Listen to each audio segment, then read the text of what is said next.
Most people would immediately think of cults when they hear the term brainwashing, but it's pretty clear to anyone sane and sensible that many fear porn channels are guilty of a form of brainwashing.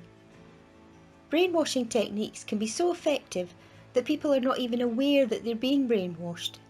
Humans can be easily taught to believe something that would very quickly be proved false. Then, after being given the correct information, the mind of the brainwashed simply locks up in denial. So how do they do it? Step 1. Plant a seed and let it grow. Brainwashers will adjust to suit their target audience. Use of religion or religious beliefs is a common theme. The more the brainwasher appears to parrot and mimic the basic beliefs and thoughts of their audience, play to them, the more the audience will attach themselves to the brainwasher. Step 2. Repetition.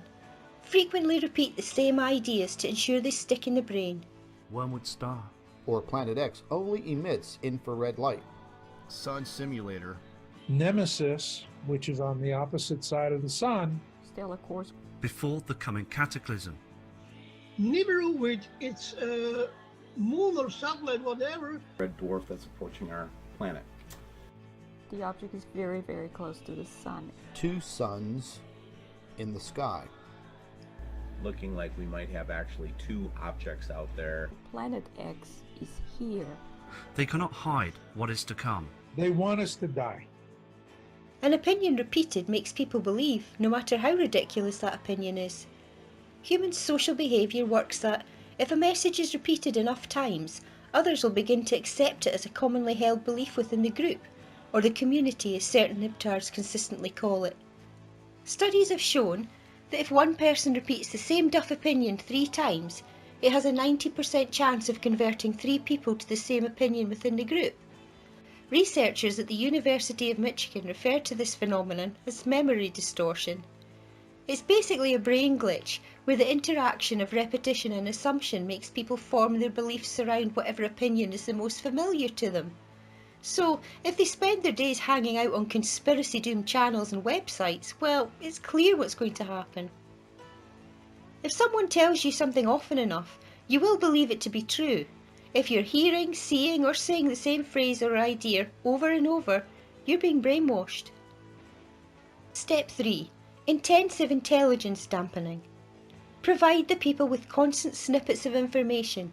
This trains them to have short memory, makes the amount of information being supplied feel overwhelming, and the answers provided by the brainwasher to be highly desired due to how overwhelmed the victim feels. We've all seen it on the fear porn channels. Absolute panic in the comment sections when the channel owner fails to upload new content for a day or 2 without a valid explanation for the absence. They've created a dependency. Step 4. Limit information. Don't ever encourage questioning. Only allow positive and agreeable comments to be made. Create that controlled environment.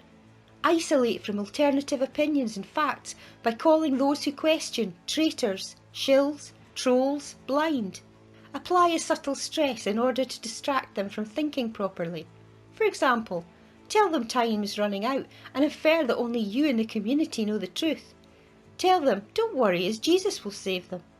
Reinforce the us versus them mentality. Impress that the other side is wrong, always wrong, and that you're always right. Soon it all becomes normal to the brainwashed, and anyone that doesn't agree with the party line must be either mad or a government agent. So now the brainwashed try to brainwash others. It's a vicious cycle.